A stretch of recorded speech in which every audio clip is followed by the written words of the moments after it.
उसने एक ऐसा मैसेज दिया हिंदुस्तान के अंदर। और सबसे बड़ी बात, मोमडन है वो, उसको तो चारों तरफ से अटैक चालू हो चुके हैं। आपने देखा कि यहाँ पर तो धज्जियां उड़ा देते हैं कि तू तो भैया मुसलमान है, बिल्कुल तो खत्म।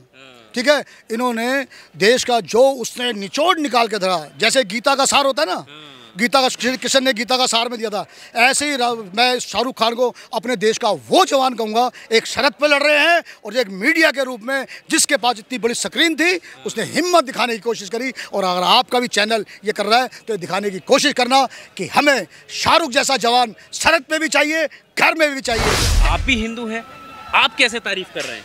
मैं तारीफ इसलिए कर रहा हूँ कि जब देश आज़ाद हुआ था ना, मौलाना आज़ाद, मौलाना कब्दुल, जो हमारे शांतिस्ट थे, मुसलमान थे, वो चुपचाप साहिब एक मिसाइल बना के घर से छोड़ देते।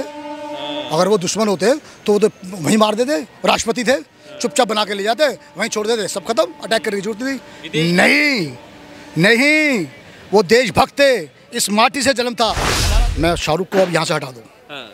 जिस दिन हमारा युवा सवाल पूछना चालू कर देगा, ना तो उसे रोज़गार की कमी होगी, ना उसे रोड की कमी होगी, ना उसे लाइट की कमी होगी, किसी चीज़ की कमी होगी। में एक फिल्म आई है जवान, और वो काफ़ी उस पर चर्चा हो रही है। इस वजह से चर्चा हो रही है क्योंकि शाहरुख खान जो मैसेज दे रहे हैं उस पर लोग गौर दे रहे हैं कि हमें वोट करने से पहले क्या सवाल करना चाहिए, किसको हमें वोट देना चाहिए। किसानों का मुद्दा वो उठाते हुए नज़र आते हैं, हॉस्पिटल का मुद्दा उठाते हुए नज़र आते हैं। तो जोड़कर देखा जा रहा है कि ये चुनाव से पहले लाई हुई फिल्म है। आप इस मैसेज को किस तरह से देखते हैं, शाहरुख खान के काम को लेकर, या ये बाकी कहीं ना कहीं कांग्रेस या विपक्षी दलों के समर्थन में आई हुई?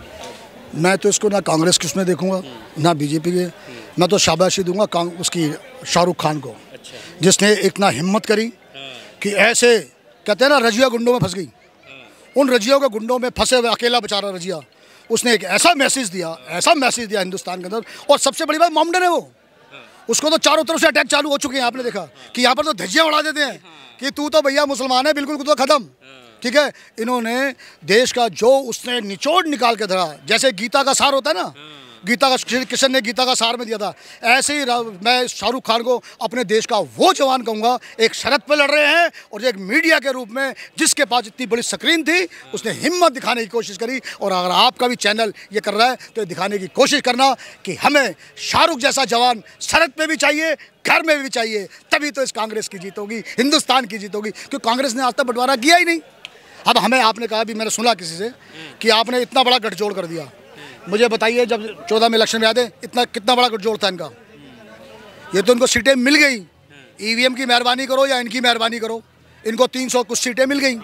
तो क्या हुआ उस गठबंधन का? जो उनको साथ में लिए थे उनको उन्होंने धीरे धीरे ऐसे ऐसे करना चालू किया, इन्होंने आंखें दिखानी चालू की।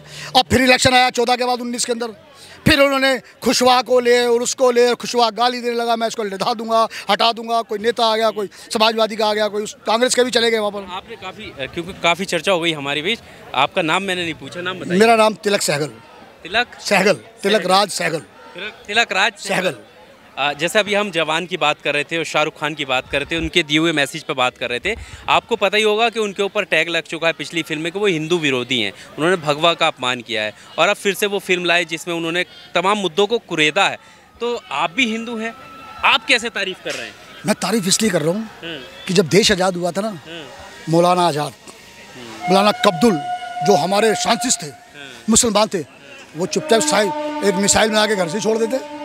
अगर वो दुश्मन होते तो वो तो वहीं मार देते। राष्ट्रपति थे, चुपचाप बना के ले जाते, वहीं छोड़ देते, सब खत्म, अटैक करने की जरूरत थी नहीं, वो देशभक्त थे, इस माटी से जन्म था। हमारा देश पूरा था।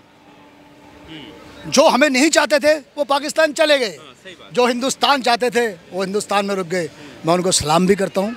वाहिगुरु। जो बाइकआउट कर रहे हैं वो कौन है? बाइकआउट क्या है? वो कह रहे हैं कि शाहरुख जो है देशद्रोही है। मैं आपसे क्या कहूँ, ये आरएसएस और जो हमारी बीजेपी के मुद्दे हैं, इसमें कुछ तबका तो ऐसा है जो सीट को सलाम करता है। अच्छा। कि अपना काम बनता, भाड़ में जाए जनता। जैसे हमारे पार्षद हैं, हमारे एमएलए हैं, उनकी एक मजबूरी हो जाती है। अच्छा। उनके साथ जो साथ चलते हैं, जैसे हम लोग भी किसी के साथ चलते हैं, तो उनकी एक मजबूरी हो जाती है कि यार इसकी अज्जया नहीं करेंगे ना तो थाने में हमारी पूछेगा कोई नहीं। क्योंकि सबसे बड़ा मुद्दा आता है, जो युवा पर गए उसको थाने की सपोर्ट चाहिए होती है, उसे हॉस्पिटल में सपोर्ट चाहिए होती है, सबसे ज़्यादा थाने के अंदर। कि थाने में कोई जुर्म करोगे तो हमारा नेता पहुंच जाएगा बचाने। और सत्ता किसकी है इस टाइम? बीजेपी की। वो बीजेपी जिसको कभी नाम बदलते बदलते जनसंघ, जनता पार्टी और अब भारतीय जनता पार्टी, कहीं ऐसा ना हो इस बार इलेक्शन के अंदर झाँक चुकी है पब्लिक, अगली बार इन्हें ये नाम भी बदलना पड़े। जो ये इंडिया शाइन इंडिया कर रहे थे ना, जो इंडिया मेकिंग कर रहे थे, और उसको एकदम पलट गए ये नाम देख के सबके। जब इन्होंने अल्फा बेट जोड़े सबके तो इंडिया बन गया। ये तो घबरा गए यार, ये तो क्या हो गया। अच्छा, पिक्चर हॉल से जो लोग निकल रहे हैं वो तो विपक्ष वालों की भाषा बोल रहे हैं। वो कह रहे हैं कि नहीं साहब, अब तो सवाल पूछा जाएगा 10 साल में क्या किया। फैक्ट है, मैं बता रहा हूँ। मैं शाहरुख को अब यहाँ से हटा दूँ। जिस दिन हमारा युवा सवाल पूछना चालू कर देगा, ना तो उसे रोज़गार की कमी होगी, ना उसे रोड की कमी होगी, ना उसे लाइट की कमी होगी, किसी चीज़ की कमी होगी। अपने बलबूते पे आम मानस चाहता क्या है? बिजली, पानी, रोड, ट्रांसपोर्ट। कमाना उसने उसमें से टैक्स देना है जिसमें इन्होंने सफ़ेद कपड़े पहनने हैं। अभी तो हिंदुस्तान में इतना टैक्स देते हैं तब इनकी ऐश है। अगर पूरा हिंदुस्तान टैक्स देने लग जाएगा, ये तो विदेशों में बैठ के राजनीति करेंगे और वहाँ से हमारा हिंदुस्तान का वो करेंगे। लेकिन कांग्रेसी नेता इंदिरा गांधी ने जान दी, राजीव गांधी ने जान दी, और उसके बाद इतनी भद्दा पे उतर जाएं। हमारी संस्कृति कहती है कि अगर बहू ब्याह के घर में आ जाए, वो किसी भी धर्म की है, तो वो उस धर्म की हो जाती है। वो मेरा बेटा है, मेरी पुत्र वधू है, और उसको हम डांस बालर कहना चालू कर दें, जिसका कोई इतिहास नहीं है। झूठ। जिस तरह से 14 से पहले इन्होंने एक मॉडल दिखाया, गुजरात मॉडल, गया कोई नहीं गुजरात, बस गुजरात मॉडल दे गया। क्यों? मोदी जी आ गए मंच पे, टीवी पे आ गए कि जी मैं भाइयों बहनों पढ़ा था, इतना लिखा, लेकिन मैंने गुजरात में वो कर दिया। ट्रक भी घुसता है ना तो टैक्स दे के घुसता है। ये सुना होगा आपने कि जो ट्रांसपोर्टर के हैं वो जाते हैं टैक्स दे के घुसते हैं। मुझे इतना रेवेन्यू आता है। शराब वहाँ बिकती नहीं, भले ही 2 नंबर में भी करी हो। तो ये कह के उन्होंने बताया, यहाँ के गए नहीं। अब देखिए मध्य प्रदेश में विकास हो रहा है या नहीं हो रहा किसी को नहीं पता। होल्डिंग दिल्ली में लगे हुए हैं, लेकिन वहाँ की जनता से जाके देखो वहाँ पर क्या हाल है। अभी कल भी व्हाट्सएप पे आया कि रोड टूटे पड़े हैं, मर रहे हैं लोग। व्यापम घोटाला, आपका ही पत्रकार था जो सारी इकट्ठी करके रेलगाड़ी में ला रहा था, और रेलगाड़ी के अंदर ही जवान लगेगा साफ। क्या हुआ? ये हार्ट अटैक हो गया। अरे अच्छा भला था, कोई बीपी नहीं था इसको, कुछ नहीं था इसको, क्या हुआ? क्योंकि वो जानकारी जुटा के ला रहा था। तो ये देश का दुर्भाग्य है। अगर हम नहीं जागे और आप जैसे पत्रकार पब्लिक को सच्चाई नहीं दिखाई, तो हम फिर से गुलाम हो जाएंगे। और देख लिया है, जो ये राशन गुलाम क्यों होंगे? गुलाम हो नहीं रहे। 5 किलो आटा ले रहे हैं, राशन ले रहे हैं, तो गुलामी का तो है, काम नहीं करना। ये नहीं देखेंगे 80 करोड़ लोगों को फ्री में खाना दे रहे हैं। मुझे बताओ, 80 करोड़ लोगों को अगर खाना मिल रहा होता, ये सारे लोग बिहार से हैं, ये सारे लोग बिहार से हैं जो कांग्रेस के अंदर एक अपना भविष्य देख के इस रैली में आए हैं, यहाँ पर आए हैं। अगर इनको फ्री में मिल रहा होता ये खाना, तो जाते क्यों? नहीं मिल रहा है। अरे सदन में उनके मंत्री झूठ बोलेंगे। सर यही तो दिखाया जा रहा है, पर्दे के पीछे क्या हो रहा है पता है। हमारे क्या है मोदी जी, ये 1 के 2 बन गए, ये फेंक दिया, ये 3 आदमी को नहीं दिखेगा। जादूगर समझ रहे हैं। हमें 3 को नहीं दिखेगा, हिजड़े को, रंडुए को और ब्याह हुए को, पूछ चौथे किसी को दिखेगा, कुछ किसी को दिखे। फिर मदारी क्या कहता है, देखो भाइयों बहनों अपने घर से आटा ले आना, मेरी हाथ की सफाई है, मैं कुछ कर नहीं सकता। वो हमारे मदारी जी हैं, बोलना अच्छा जानते हैं। एक मदारी के टाइम में राहुल गांधी, जिसको ये पप्पू बोलते हैं, इतना पढ़ा लिखा है, आमने सामने डिबेट करा दो इनकी आप, और देश की नीतियों के बारे में बैठा दो। अगर 10 में से ये 2 क्वेश्चन भी उसके दे देंगे, मैं सारी उम्र गुलामी करूंगा और आज से इसके निक्कर पहन के मैं घूमूंगा।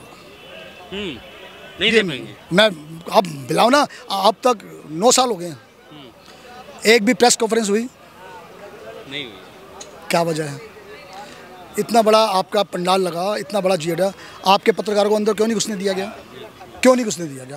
फिर बाहर निकल के आए हैं, अरे आप यहाँ कैसे खड़े हो, किसने नहीं जाने दिया अंदर? वाह दोस्त वाह, अप्रिशिएट करते हैं तेरे को, मज़ा आ गया। चलिए, अच्छा लगा आपसे बात करके। तमाम मुद्दों पर बात हो रही थी, खास करके जो रोज़गार की समस्या है उस पर बात करना, और प्रधानमंत्री मोदी के जो किए हुए वादे थे उनको याद दिलाना बहुत ज़रूरी है। साथ में फ़िल्म की हमने बात इसलिए की क्योंकि सोशल इश्यूज़ पर जो फिल्म आई गई फिल्म है शाहरुख खान की, उस पर लोग किस तरह की प्रतिक्रिया दे रहे हैं। इस पूरे इंटरव्यू को लेकर आपका क्या कुछ कहना है, कमेंट बॉक्स का सहारा लेकर अपनी राय ज़रूर दीजिएगा। शुक्रिया।